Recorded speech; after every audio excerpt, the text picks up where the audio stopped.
السلام علیکم برادر عزیز دامنای محترم.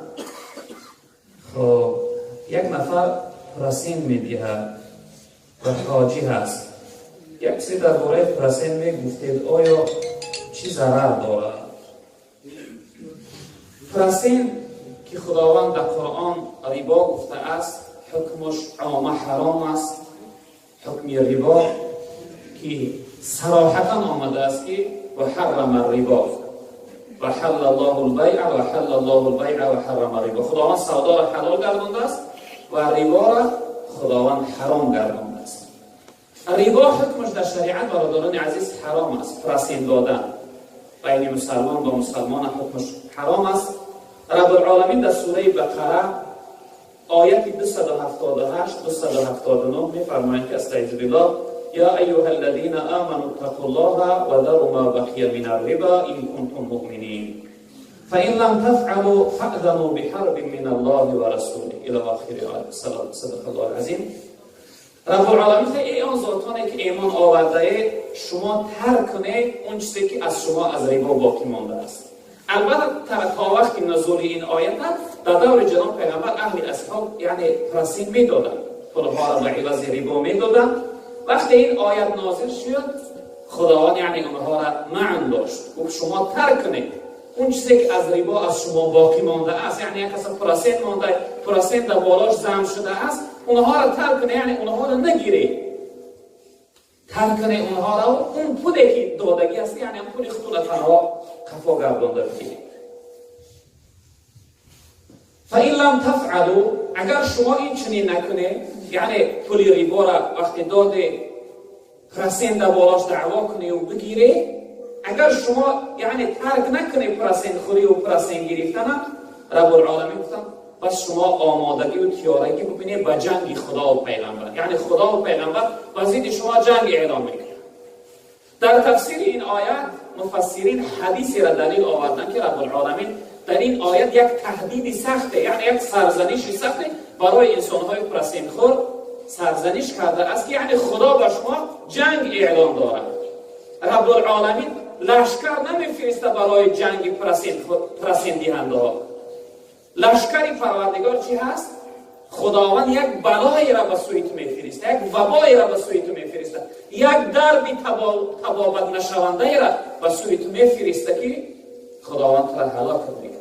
اگرچه حاجی باشی، اگرچه دارنده و بای باشی، کلانزاده باشی، در حکم و قانون الهی فرقیتی نداره که هستی.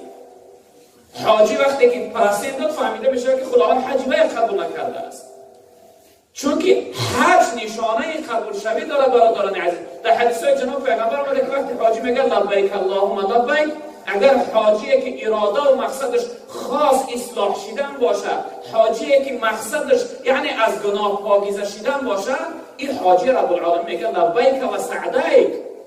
اما حاجی که مقصدش یعنی خودنمایی و مقام و درجه حاجی میگیره از خود کردن باشه، وقتی لبیک میگه خدا میگه لا لبیک ولا سعدیک.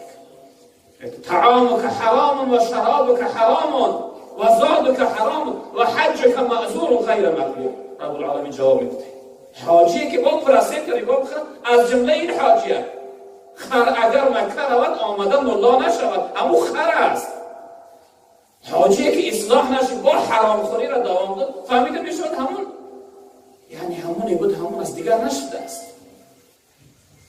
در حدیث جناب پیغمبر صلی الله علیه وسلم که حدیث طبرانی و بیهقی و حاکم روایت کرده‌اند که حدیث عبدالله بن مسعود حضرت فرمودند که ما ظهر الربا و الزنا فی قوم الا احلوا بانفسهم عقاب الله. در هر قومی که ربا یعنی پرستین خوری و زنا آشکار شود، زیاد شود، این قوم عذاب خدا را، عقاب خدا را به بالای خود قبول کرده است. یعنی منتظر عذاب الهی باشند. این انسان‌های پرستین میخورند، پیغمبر بزرگوار منتظر عذاب عقاب الهی باشند، منتظر عذاب الهی باشند. حرام است. در روایت دیگر که عبدالله ابن حنظله روایت کرده است، این حدیث امام احمد است. حضرت فرمودند که درهم ربا یأکله الرجل و هو یعلم اشد من 36 زنیه. تن یک دیرم گفته یک تنگه، یک سومه که یک انسان از ربا میخوره میگیره. حضرت گفتن هر انسان که این دیرم رو بگیره و بدانه که این ربا هست و حرام است و قبولش کنه، گناهش بدتر است از 36 زینایی که این شخصیت زنا میکنه.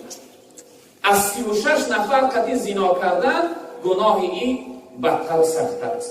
حتی در روایت دیگر که این حدیث عبدالله بن مسعود روایت کرده است، حدیث حاکم است، پیغمبر بزرگوار گفتن که الربا 73 بابا، گفتن ربا 73 در داره، ایسرها مثل ان ینکح الرجل امه، گفتن از همه سبکترین گناهش این است که مثل این است که یک انسان گویا مادر خودش نکاح کرده است و با مادر خودش میرسه. از همه سبکترین گناهی پرسید پیغمبر بزرگوار گویا این است که یک انسان مادر خودش نکاح کرده است با او زنا داره و با او رسیده شده است. یعنی پناه و خدا، از خدا خیلی ترسیدن در کار. این گونه حاجیه که یعنی حج رفته است و با پرسید میخوره، به تعبیر مولانا میگه دنیا طلبان زهیرس مستند و همه، موساکش و فرعون پرستند و همه، آن عهدی که با خدا بستند و همه، از بحر دیرم جمله شکستند و همه. اینها از جمله همونها هست. عهدی که با خدا بستند، حج رفتن، لبیک گفتن، اما عهد برای دیرهم و برای پول و مال دنیا، برای پرسنتی حرام، عهد خدا را شکست. اینا فرعون پرستند، در اصل خدا پرست نیستند. برادران عزیز، حکم ربا در شریعت اسلام حرام است.